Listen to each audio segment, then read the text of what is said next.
적이 있습니다. 근데 그때쯤인지 잘 기억이 나진 않는데 제가 이렇게 시장을 지나다가 한 문구를 이렇게 보았습니다. 문구를 봤는데 굉장히 좋은 글이 쓰여 있더라고요.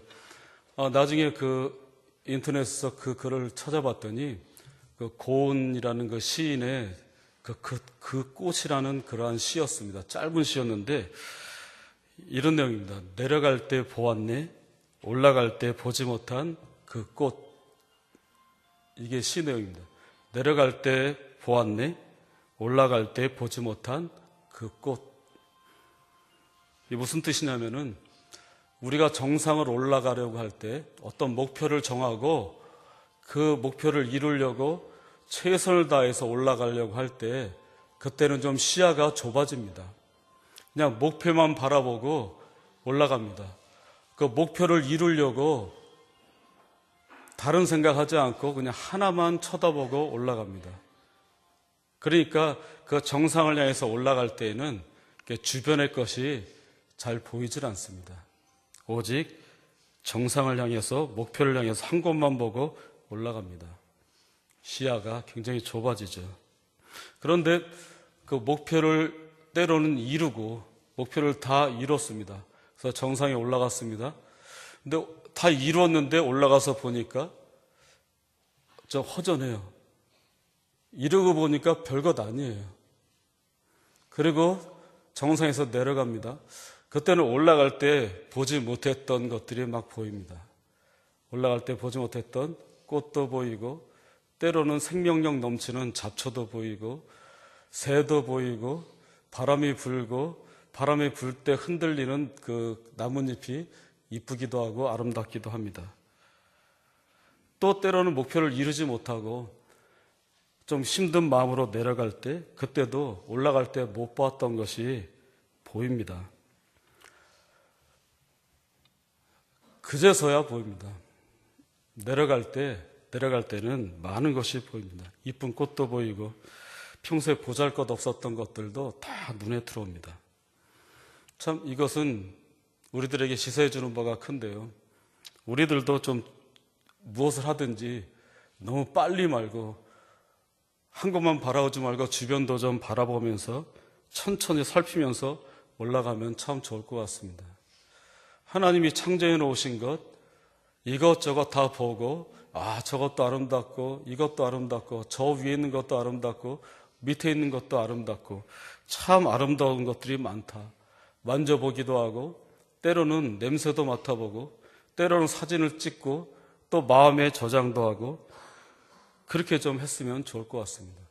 왜냐하면 그러한 시간들 속에서 많이 주변에 있던 모든 것들이 기다려주지 않습니다. 시간이 지나가면은 그냥 기다려주지 않고 아무것도 바라보지도 못했고 느끼지도 못하고 참 아름다운 세상, 아름다운 모든 것들도 다 그냥 허전하게 아무 일 없이 지나가 버리고 맙니다. 제가 울산에 있을 때 그 울산의 그 큰 자동차 회사에 그 상무로 계시는 분이 저희 교회에 다니신 적이 있습니다. 그분은 새벽 한 5시에 출근하고 한 새벽 2시에 퇴근합니다. 한 3시간 자고 또 이제 그냥 비몽사몽간에 나가서 일하고 들어옵니다. 그러니까 그 사람들이 이야기할 때 거기 자동차 회사 또 그 그룹은 머리가 좋고 똑똑하고 유능한 것보다 그 체력이 좋은 사람들이 상무도 되고 전무도 되고 한다고. 그러니까 아이들 잘 때 나가고 아이들 잘 때 들어오고 아이들이 초등학교 입학했는지도 모르고 아이들이 또 영어를 배웠는지도 모르고 아이들이 무슨 생각하는지도 모르고 사춘기 때 아이들의 고민도 뭔지 모르고 때로는 아내가 바라는 것도 잘 모르고 물론 돈은 많이 벌어다 주지만 많은 시간을 그냥 앞에만 보고 지나오는 경우가 많습니다. 그리고 은퇴를 하고 퇴직을 하면은 주변에 많은 사람들이 그렇답니다. 노년이 그렇게 아이들의 관계도 좋지 않고 아내와 관계도 그렇게 좋지 않은 경우가 굉장히 많다고요. 왜냐하면 올라가는 것도 좋지만 내려올 때 주변에 많은 것들도 바라보는 게 좋습니다. 우리 아이들도 바라보고 고민이 무엇인지도 바라보고 아이들이 기도 많이 하는지, 성경책 많이 보는지, 아이들이 신앙이 잘 자라고 있는지, 그냥 돈만 벌어다 주고 그냥 겉으로 행사하는 것만이 능사가 아닌 것을 우리들이 보게 됩니다. 참 아름다운 세상인데, 참 좋은 세상인데 사람들이 느끼지 못하고 그냥 빠르게 막 지나가다가 나이가 먹고 머리도 하얘집니다. 우리가 지난주에 읽었던 4절에 보면 하나님께서 요나에게 말씀하시는데 내가 성내는 것이 옳으냐 하는데, 이 옳으냐라는 말이 하나님께서 이 세상을 다 만드시고 참 좋다 할 때 그 토부입니다. 토부란 히브리어인데, 그래서 이것을 다시 보면 내가 성내는 것이 정말 좋으냐, 내가 성내는 것이 정말 좋으냐, 너 지금의 이 상태가 정말 좋으냐, 주변을 바라봐도 참 좋으냐, 너 마음도 평안하냐, 내 안에도 평안하냐, 내 믿음도 정말 좋으냐 하는 그러한 질문이 되는 것이죠. 정말 좋으냐 하는 거죠. 정말 좋으냐. 여러분들도 가만히 한번 생각해 보십시오. 지금 여러분들의 지금의 삶이 정말 좋은가? 진짜 좋은가? 정말 나는 나의 삶을 정말 좋은 삶으로 살아왔나? 나도 좋고 나를 보는 다른 사람들도 나를 향해서 참 저 사람은 좋은 사람이고 좋은 시간 보내고 정말 살아가는가? 참 올라가는 것도 중요하지만 내려가면서 많은 것을 생각하고 내가 정말 좋았나? 내가 정말 좋은 사람인가? 좋은 신앙의 사람인가? 우리 가정도 정말 좋은가? 우리 교회도 정말 좋은가? 이 나라도 정말 좋은가? 하나님 앞에서 내가 정말 좋은 사람이라고 하나님께서 나를 평가하시나 생각하는 것이 굉장히 중요하죠. 그런데 오늘 본문에 보면 아직도 올라가고 있는 사람이 있습니다. 그건 누구냐면 요나입니다. 오늘 본문에도 5절에 보면 요나가 성읍에서 나가서 그 성읍 동쪽에 앉아 거기서 자기를 위하여 초막을 짓고 합니다. 올라간다는 내용은 없지만 유추해 볼 수 있습니다. 뭐냐면 니느웨를 바라보려고 가면은 올라가서 봐야 보입니다. 니느웨가 어떻게 되나 바라보려고 아직도 요나는 올라갑니다. 올라가서 요나는 봅니다. 그런데 요나는 자기의 좋은 것을 보려고 합니다. 니느웨가 어떻게 되나? 그 속마음이 어떻죠? 이 니느웨 좀 망해라. 어떻게 망할까? 하늘에서 불이 떨어질까? 전염병이 돌까? 아니면 서로 칼을 들고 서로 자기들끼리 싸워서 서로 죽이고 그냥 스스로 멸망할까? 자기의 좋은 것은 뭐냐면 니느웨가 어떤 방법이든지 하나님으로 인해서 니느웨가 망하는 것이 요나가 볼 때는 참 좋은 거예요. 여기서 우리들이 생각해 볼 게 있습니다. 정말 내가 좋아하는 것이 무엇인가 알고 내가 좋아하는 것이 정말 좋은 건가, 그걸 좀 바라봐야 됩니다. 뭐냐면 하다못해 우리는 이렇습니다. 모든 다른 사람들을 볼 때 내가 저 사람은 좋아, 내가 저 사람은 싫어 하고 구별을 짓고, 내가 좋은 사람, 내가 좋아하는 사람은 좋은 사람, 그렇지 않은 사람은 나쁜 사람, 이렇게 구별을 놓고 바라볼 수도 있습니다. 그러니까 좋고 나쁜 것을 내가 판단을 합니다. 그런데 내가 좋은 사람이라고 하나님께서 좋지 않을 수도 있습니다. 내가 좋지 않다고 하는 사람도 하나님께서 볼 때는 나보다 훨씬 좋은 사람이 있을 수도 있습니다. 내가 판단하는 겁니다. 요나가 니느웨를 판단할 때에는 니느웨의 요나가 볼 때 가장 좋은 것은 니느웨가 그냥 무참히 멸망하는 것이 요나가 볼 때는 참 좋은 겁니다. 여러분, 내가 좋다고 다 좋은 게 아니잖아요. 예를 들어서 제가 어릴 때 옛날엔 집에 그 TV가 이렇게 채널을 가서 이렇게 돌려야 되는 거잖아요. 이렇게 보면은 저는 맨날 야구 좋아하고 축구 좋아하니까 스포츠 보려고 그러면은 저희 누나는 이제 노래하는 거 이런 거 보려고 막 해요. 근데 제가 동생이고 저보다 누나가 4살이 많으니까 어쨌든 서로 막 싸우죠. 그런데 나는 야구가 좋아요. 그런데 저희 누나는 야구가 싫어요. 그러니까 내가 좋다고 좋은 게 아니거든요. 그래서 맨날 싸우면은 이제 저희 할머니는 여성이 좋은 거 틀어라 그러죠. 뭐 아들 편이니까요. 그런데 저희 할머니가 여성이 좋은 거 틀어라 하면은 저희 누나는 나쁜 거예요. 그때 잠시 저희 할머니가 저희 누나한테는 나쁜 사람이 잠깐 되어버리는 거예요. 뭐냐면 내가 좋게 판단하는 그 좋은 것이 모두가 정말 좋은가 하는 것을 생각을 해봐야 되는 거죠. 내가 좋다고 저 사람 다 좋고 내가 좋게 판단하는 모든 것이 다 훌륭하고 좋은 판단은 아니라는 겁니다. 요나의 좋은 것, 요나가 좋은 것 한 가지는 니느웨가 망하는 거예요. 그래서 올라가서 바라봅니다. 그냥 오직 그거 하나밖에 생각이 나질 않습니다. 요나에게는 그냥 시야가 좁습니다. 그냥 니느웨가 망하는 거 한 가지, 오직 한 가지 그겁니다.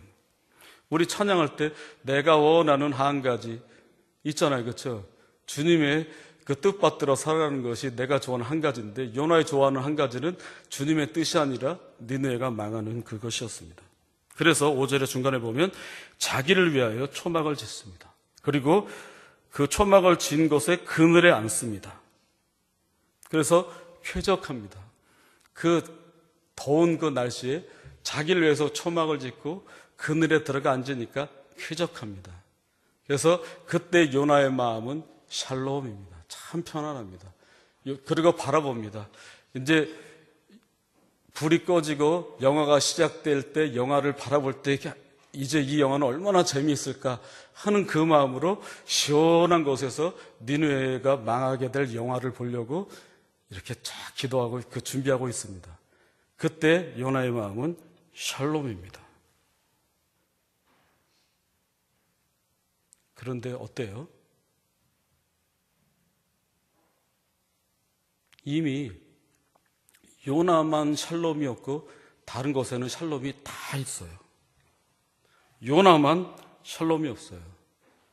자기는 그것이 시원하고 좋다고 샬롬이라고 그 순간에 생각을 했지만 요나만 샬롬이 없어요. 니느웨 사람들은 모르지만 하나님께서는 이미 니느웨에게 샬롬을 주셨어요. 니느웨에 있는 가축들에게도 하나님께서는 샬롬을 이미 주셨어요. 그런데 요나는 몰라요. 자기만 샬롬이 없는데 자기만 샬롬이 있다고 느껴요. 또 이것이 샬롬이 맞나 보다 생각하는 것이 6절에 있습니다. 여호와 하나님께서 박넝쿨을 예비하십니다. 우리가 1장에서도 봤지만 하나님께서는 요나서에서 4가지를 준비하시고 예비하십니다. 첫 번째는 큰 물고기를 예비하십니다. 우리가 지금 보지는 않았지만 요나서 1장 17절에 보면은 여호와께서 이미 큰 물고기를 예비하사, 제가 저번에도 설교할 때 말씀드렸습니다. 하나님의 역사를 위해서 큰 물고기를 하나님께서 준비해 놓으셨습니다. 그리고 요나를 삼키고 요나를 니느웨 앞에 토하게 만드셨습니다. 그런데 이번에 예비하신 것은 뭐냐면 박넝쿨을 예비하십니다. 이때 당시에 이 박넝쿨이라는 말이 우리가 말하는 박은 아니지만 비슷한 그 식물인데 그 카톨릭 성경에는 아주까리라고도 나와 있는데 그 뭐 우리에 있는 것이 아니기 때문에 근데 그쪽에 있는 그 요 단어로 지칭되는 그 식물은 굉장히 빨리 자라고 잎사귀도 금방 무성해지는 그런 박넝쿨이라고 합니다. 그런데 그것을 예비하셨습니다. 그러니까 하나님께서 그 요나를 위해서 그 식물까지도 하나님께서 예비하십니다. 그런데 왜 그것을 예비하셨냐면은 요나의 괴로움을 면하게 하시려고 하나님께서 박넝쿨을 예비를 하셨습니다. 괴로움, 요나의 괴로움은 저번에도 말했지만 라라는 말인데 여기서 말하는 재앙도 되고 고난, 고통 다 되는 그런 말이에요. 그러니까 요나의 재앙, 요나의 고통, 요나의 그 힘든 어려운 것을, 괴로운 것을, 더운 것을 하나님께서 면하게 하시려고 박넝쿨을 준비를 하셨습니다. 그런데 여기서 면하게 하신다 하는 이 면하게 하신다는 이 말이 히브리어로 나짤이라는 말인데 이 말은 그냥 단지 면하게 하는 것이 아니라 이 말은 야곱에게도 이 말이 쓰였습니다. 야곱이 20년 동안 하란에서 거하다가 다시 고향으로 돌아갑니다. 돌아가는데 이제 자기를 죽이려고 형 에서가 온다는 이야기를 들었습니다. 야복 강가에서 불면의 밤을 보냅니다. 괴롭습니다. 내일 형을 만나면 죽을 것 같습니다. 그 괴로운데 하나님의 천사가 내려와서 야곱과 싸웁니다. 근데 이기기가 굉장히 힘듭니다. 그런데 그래도 야곱은 놓아주지 않습니다. 하나님의 천사가 돌아가야 되는데 야곱이 놓질 않으니까 내 이름이 뭐냐 물어봤을 때 나는 그냥 단지 발꿈치만 잡고 약삭 바른 그런 야곱입니다. 할 때 하나님께서 너 이제 야곱이라 하지 말고 이스라엘이라 하라. 이제는 내가 너 대신 싸워주신다. 하나님께서 약속을 하십니다. 그래서 그곳에서 야곱이 하나님의 이름을 보았다 하고 그곳 이름을 분일이라고 짓습니다. 그리고 외칩니다. 창세기 32장 30절에 보면 내가 하나님을 대면하여 보았으나 내 생명이 보존되었도다. 내 생명이 보존되었도다. 이 보존되었다 하는 이 말이 면하게 한다 하는 본문의 말씀하고 같은 말입니다. 그러니까 뭐냐면 단지 그 순간의 괴로움만 면하는 것이 아니라 완전히 그 요나가 마음만 잘 먹고 하나님 앞에 잘 쓰면은 완전히 보존해주고 구원해주고 새롭게 하신다는 그 낱말을 써서 하나님께서 그렇게 표현을 하셨습니다. 그래서 하나님께서는 그 요나가 요때라도 돌아와서 좀 달라졌으면 합니다. 그런데 요나는 박넝쿨이 그 초막 위에 또 박넝쿨까지 덮이니까 요나는 박넝쿨로 말미암아 크게 기뻐했더니 합니다. 크게 기뻐했더니 이 시원해진 것 때문에 시원해진 그 평안함, 그 샬롬 때문에 너무나 기뻐합니다. 그런데 우리 다 알잖아요. 이 샬롬은 일시적인 샬롬이라고요. 이 샬롬은 계속되는 샬롬이 아니라고요. 때론 우리 살아갈 때 그럴 때 많습니다. 정말 일시적인 것 때문에 영원한 것 놓칠 때 굉장히 많습니다. 그러니까 잠시의 안락함과 잠시의 이 짧은 샬롬, 하나님 없는 그 샬롬을 얻기 위해서 영원한 하나님 앞에 타협할 때도 굉장히 많습니다. 내가 하나님의 뜻대로 할 때 어떻게 되는지 알지만 나의 잠시의 안락함 때문에 하나님 말씀에 하나님과 타협하고 하나님과 반하여 갈 때 굉장히 많습니다. 이 선지자였던 요나도 잠시의 그 시원함 때문에 요나도 하나님의 그 지속적인 뜻을 깨닫지 못했습니다. 요나의 이러한 반응 때문에 7절에 보면 하나님께서 이번에는 반대로 벌레를 예비하십니다. 자, 첫 번째는 큰 물고기를 예비하셨고, 두 번째는 박넝쿨을 예비하셨고, 세 번째는 벌레를 예비하십니다. 근데 벌레가 그 박넝쿨을 갉아먹습니다. 근데 여기서 갉아먹을 때 여러분들도 사막이나 어떤 그 잎사귀를 갉아먹는 그러한 곤충들 보셨잖아요.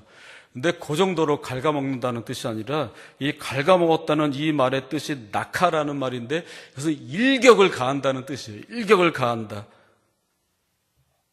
그냥 단번에 먹어치운다는 겁니다. 그러니까 야금야금 먹어가는 것이 아니라 그냥 어떤 사람도 상대방을 일격을 가해서 쓰러뜨리듯이 이 박넝쿨도 이 벌레들은 얼마나 왕성한지 그냥 단번에 그냥 확 먹어치워 버립니다.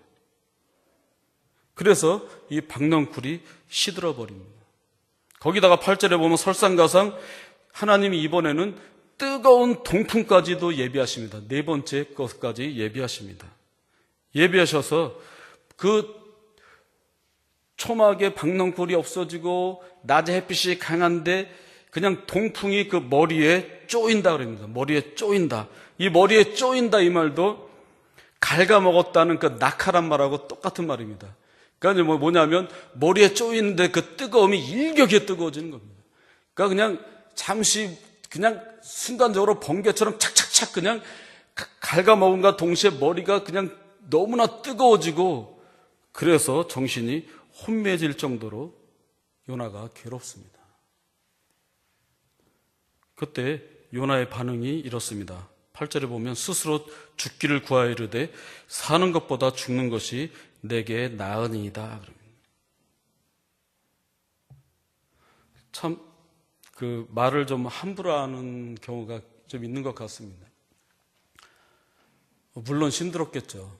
또 자기가 좋아하는 것이 되지 않고 하나님이 자기랑 반대로 움직이시고 또 시원하게 하나님께서 해줬다가 이제는 다시 또 괴롭게 너무나 더워서 정신을 혼미하게까지 하십니다.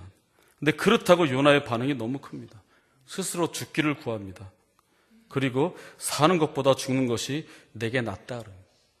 뭐냐면 절대 하나님께 항복 못한다는 겁니다.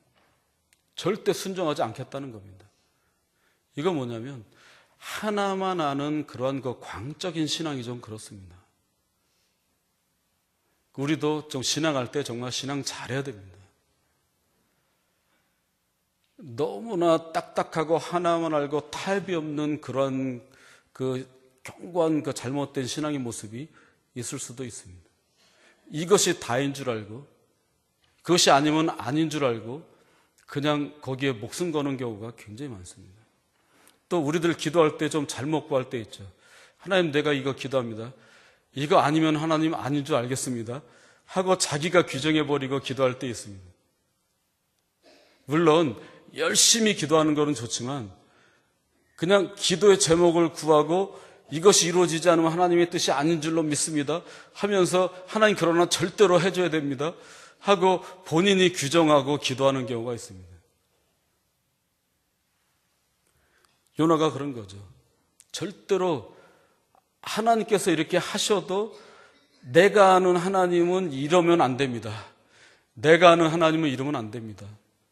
너무나 잘못된 신앙이 단단하게 박혀버린 거죠. 그래서 순종을 하질 않습니다. 여기서도 보면 알지만 아까 샬롬도 요나가 샬롬인 것 같았지만 요나만 샬롬이 없었잖아요. 그런데 하나님 앞에 순종하는 것도 요나는 하나님에 순종하고 하나님이 이렇게 해주시면 자기의 믿음으로 바라고 했지만 안 됐어요. 그러면은 빨리 돌이켜서 하나님의 뜻이 자기 뜻과 다른 걸 알고 하나님의 뜻에 돌이켜서 순종을 해야 되는데 본문에 있는 모든 사람들을 볼 때 요나 말고는 다 순종했어요. 자, 첫 번째로 여러분 보세요. 바다도 하나님께서 명령하시니까 파도가 멈췄어요. 바다도 순종을 해요. 그 배에 있던 선원들도 다 순종을 해요. 선장도 순종을 해요. 하다못해 큰 물고기도 순종을 해요. 박넝쿨도 하나님의 말씀에 순종을 해요. 벌레도 순종을 해요. 동풍도 순종을 해요. 니느웨에 있는 모든 사람들도 순종을 해요. 우리 본문 12절에 있다면 하나님이 가축까지도 생각하시잖아요. 가축까지도 하나님 앞에 순종을 하세요. 따지고 보니까 요나만 순종하질 않아요. 저는 이 내용을 볼 때 정말 이때 이 글을 쓴 사람, 이 요나, 나중에 순종해서 이 글을 썼는지 그거는 잘 모르겠지만 하여튼 이 유대인들의 이 저자 굉장히 훌륭한 사람입니다. 뭐냐면 자기들의 취약점, 자기들의 치부를 드러내면서까지도 이 자기들의 고쳐야 되고 잘못된 방향을 요나서를 통해서 나타내는 거예요. 우리 유대인들이 그랬다는 거죠. 이 요나로 대표되는 이 유대인들이 그랬다는 거죠. 그래서 이젠 그러지 말자. 이젠 그러지 말자. 그리고 이제는 하나님의 뜻대로 순종을 하자. 그냥 유대인이니까 하나님께서 당연히 선민이니까 우리 뜻대로 하나님께서 다 들어주시고 우리는 선민이니까 우리는 다 잘 되겠지. 그런 것이 아니라 우리는 아무리 하나님의 선민이지만 우리가 잘못하고 우리의 그 지금의 현재 모습을 바라보고 우리의 잘못된 것을 좀 우리들이 인식을 하고 좀 이 잘못된 우리의 생각을 좀 둘러 엎어보자. 잘못된 나의 그 잘못된 신앙의 모든 체계를 그냥 다 한번 허물어보자. 다 허물어보자. 그리고 이제 하나님의 말씀으로 우리 모두를 다시 한번 세워보자. 이 요나서의 이 저자의 뜻은 굉장히 훌륭한 뜻입니다.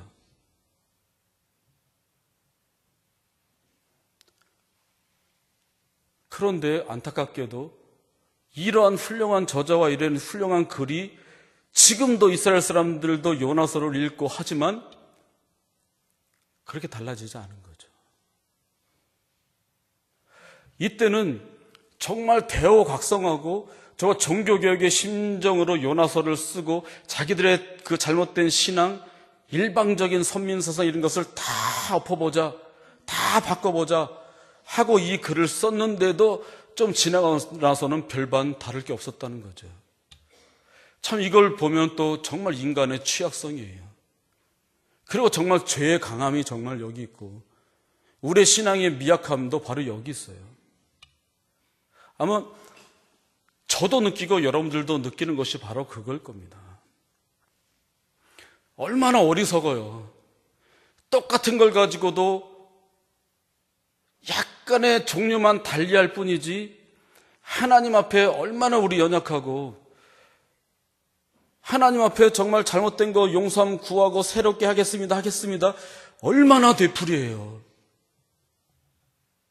그렇지 않습니까? 여러분 쉽게 한번 생각해 보시죠. 요즘에 어떤 그 기독교 그 잡지에 이렇게 보면 좀 부끄럽지만 밥벌이로서의 목회라는 어떤 목사님을 동생으로 둔 여자 기독교인 정말 좀 훌륭한 사람이 그 글을 썼어요. 뭐냐면 아무리 목사하고 고관척하고 막 그러지만 사실 밥벌이로서의 이거 벗어나기 정말 힘듭니다. 그렇다고 저 김 목사 신앙 없다 그러지 마세요. 왜냐하면 정말 그렇습니다. 아이들 공부도 시켜야죠. 먹고 살아야죠. 옷 입어야죠. 전세 계약도 다시 해야죠. 모두 해야죠. 목사나 일반 성도나 별 차이가 없잖아요. 그런데 늘 기도하죠. 늘 기도하죠. 비단 저만 그런가요? 여러분들도 알잖아요. 하나님과 돈은 겸하여 섬길 수 없다고 여러분들도 다 알잖아요. 그러나 아직도 돈의 집에 다 받잖아요. 그거 정말 단번에 확 뛰어오르면 좋겠는데, 그리고 정말 자유하면 좋겠는데 되던가요? 참 이것이 보면은 인간이 참 약하고 연약한 존재라는 것이 바로 거기서 느껴져요. 비단 그 문제를 떠나서도 나의 삶의 인격의 모든 모습이라든지 또 성도와 성도의 관계에서 모습이라든지 나의 사회에서의 어떤 직장에서 어떤 관계 속이라든지 완전히 하나님 믿고 새롭게 돼서 정말 즐겁고 화평하고 찬양하고 말씀대로 거하고 막 그렇게 계속 360일 유지되면 좋겠는데 참 그렇지 않잖아요. 때로는 대호각성에서 정말 성령의 뜨거움 받고 성령 충만하고 막 그러지만 산에서 내려오면 또 안 그렇잖아요. 이거는 좀 우리가 서로 인정하자는 거예요.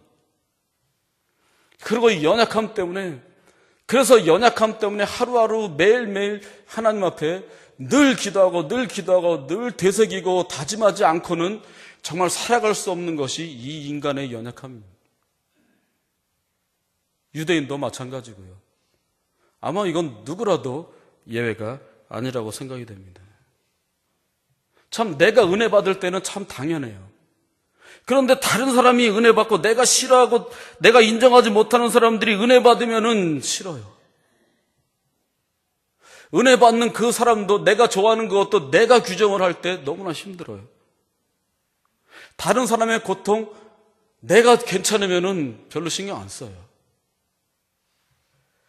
요즘에 어떤 책이 나왔는데 어느 독일인의 삶이라는 그런 책 제목이 있는데 이거는 그 독일의 그 선전하고 이런 거 잘했던 그 괴벨스라는 사람의 여비서예요. 그 여비서 이름이 브룬힐데 품젤이라는 그 여자인데 100살이 넘어까지 살았어요. 그런데 어느 독일인의 삶이었어요.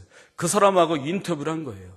그런데 이 괴벨스의 여비서는 그냥 자기 일을 최선을 다한 것 뿐이에요. 그런데 최선을 다하다 보니까 주변을 보면 알아요. 뭐냐면 내가 하는 것이 옳지 않다는 건 알아요. 그래서 유대인들이 수용소에서 죽어가고 많은 사람들이 고통당하고 이 독일이 전쟁을 일으켜서 주변에는 엄청 몇백만 몇천만 사람들이 죽어가고 그런데 그 가운데서 내가 이 괴벨스라는 사람의 일을 해주고 그 사람의 일을 도와주고 그래요.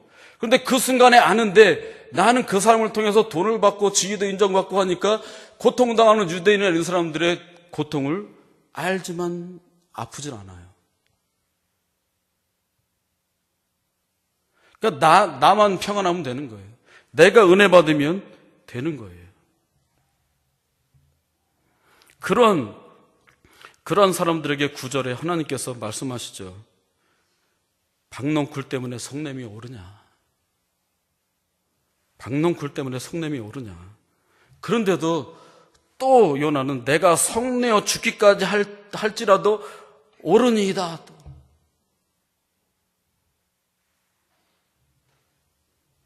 좀 유대인들이 좀 편협되죠.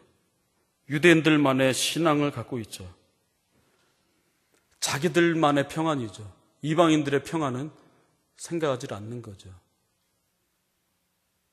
하다못해 하나님의 신앙이라고 여겨지지 않는 그 사람의 글을 봐도 그냥 모두를 사랑하자는 사람들 참 많은데, 요즘에 그 이스라엘의 유발 하랄이라는 사람의 책이 굉장히 많이 나오고 있습니다.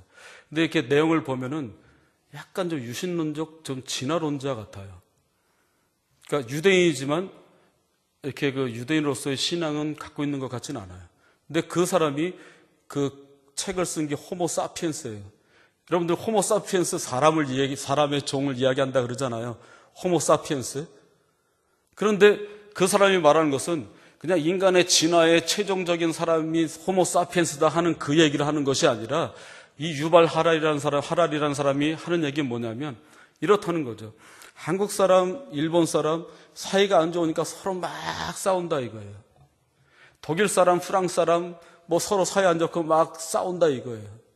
또 우리나라 영호남 사람 막 뭐 서로 뭐 별로 좋지 않고 막 싸운다 이거예요.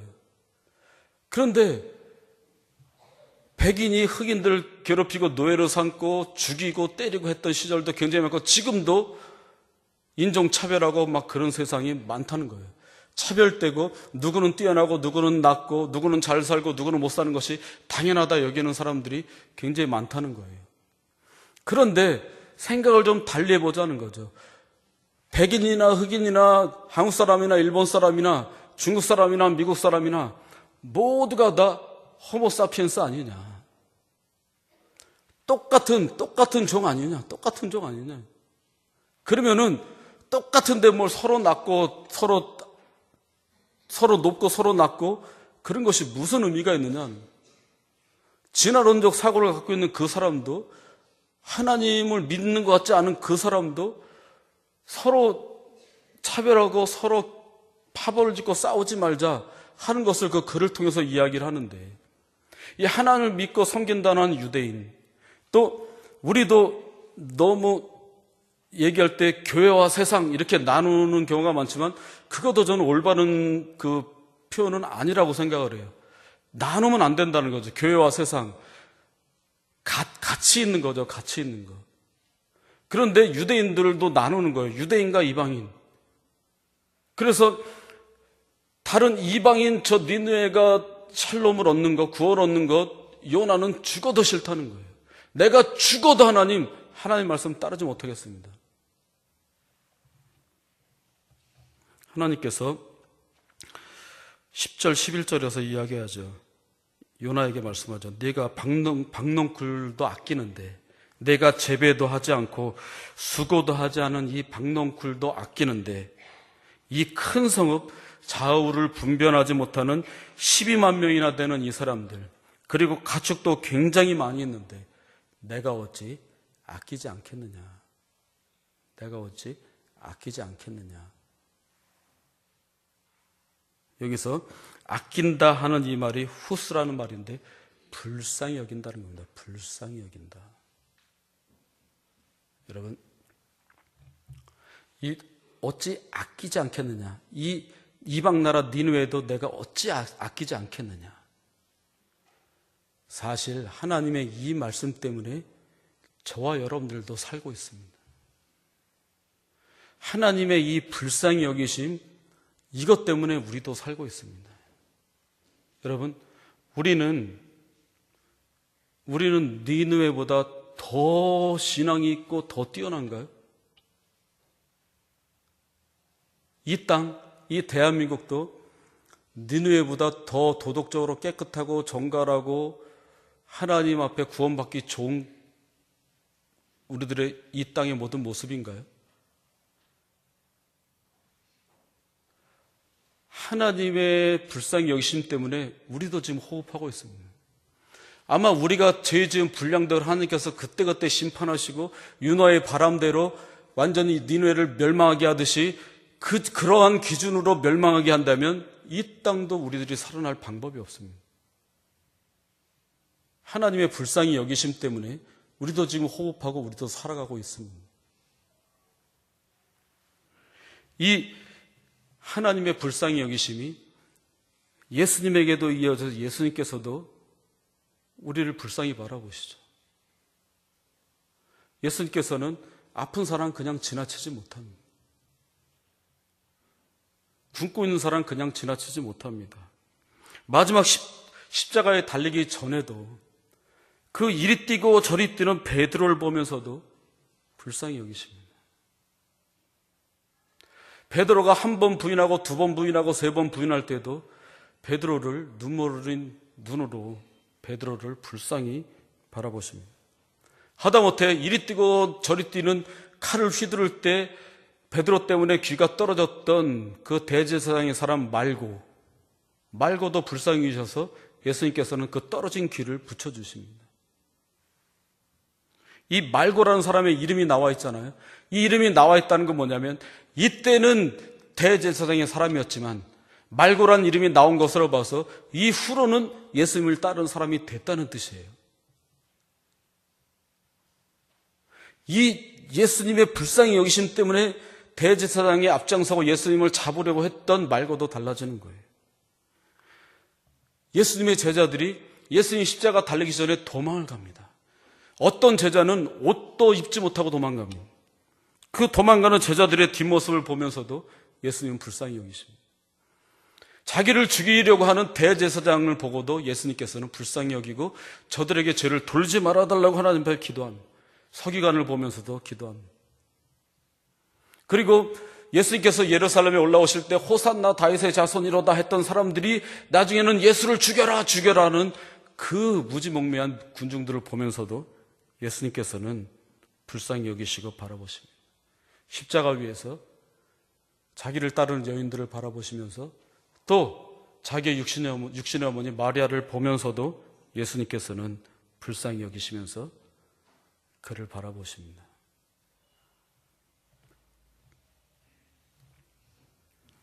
결론입니다. 이 모든 니느웨 사람도 하나님께서 바라보십니다. 그들도 사랑하십니다. 중요한 거는 나를 사랑하십니다. 여러분들을 사랑하십니다. 이것이 확실하게 서 있어야 됩니다. 그렇지 않으면은 우울해지고 자존감 낮아지고 신앙생활하기 정말 힘듭니다.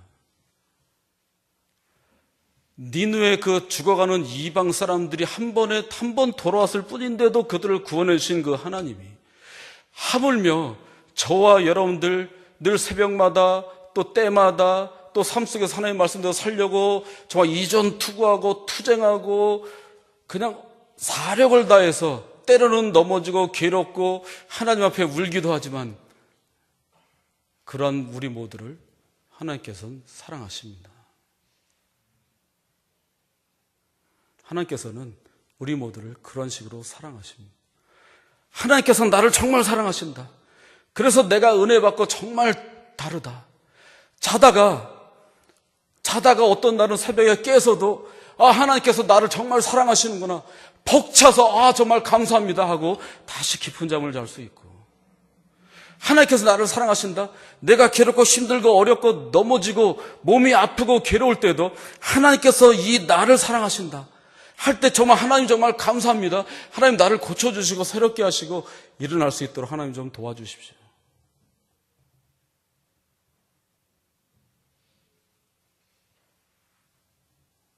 간절해지지 않습니까?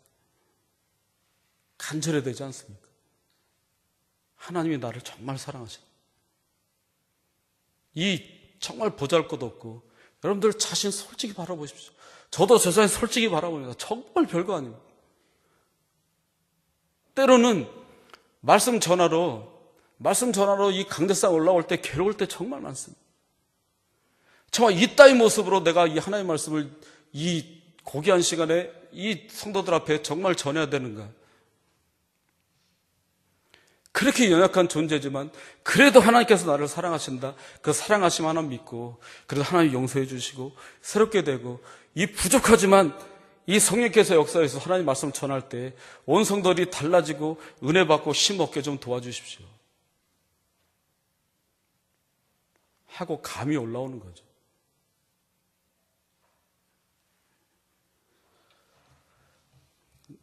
내려가면서 한번 보십시오. 오늘도 예배 드리고 하나님 감사합니다. 내려갈 때 성도들 바라보시면서 정말 성도들이 아픈 것, 안 보였던 것, 아름다웠던 것, 서로 손에 손을 잡고 서로 칭찬하고 서로 찬양하고 서로 감사하고 우리 안에 사랑으로 하나가 되는 저와 여러분들 되기를 하나님의 이름으로 간절히 축원합니다. 기도하겠습니다. 하나님 감사드립니다.